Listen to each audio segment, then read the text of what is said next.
દાહોદના જેસાવાડામાં મંદિરમાં તસ્કરો ત્રાટક્યા હતા, જેમાં પદ્માનાથ મંદિરમાં તસ્કરોએ પાછળના ભાગેથી પ્રવેશી હાથ સાફ કર્યો હતો.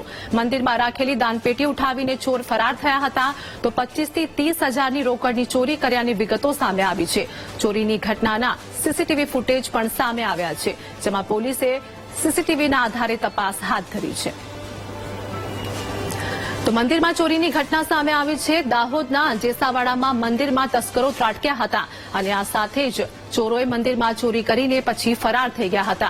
મંદિરમાં રાખેલી દાનપેટી ચોર ઉઠાવીને ફરાર થયા હતા. પોલીસે સીસીટીવીના આધારે તપાસ પણ શરૂ કરી છે. સંવાદદાતા ઉત્સવ અમારી સાથે જોડાયા છે. દાહોદના જેસાવાડામાં મંદિરમાં તસ્કરો ત્રાટક્યા, શું વધુ અપડેટ? જે દાહોદના જે જેસાવાડા ગામ છે તેની અંદર જે પદ્માનાથ જે મંદિર છે તેની અંદર જે ચડ્ડી ગેંગ છે તેમનો જે આતંક જે સામે આવ્યો છે. જે સમગ્ર ઘટના જે સીસીટીવીમાં કેદ થઈ છે, જે ચડ્ડી ગેંગ છે તેમને જે મંદિરમાં પડેલી જે દાન પેટી છે તેને જે ઉઠાવીને ચોરી કરી જે નાસી ગયા હતા.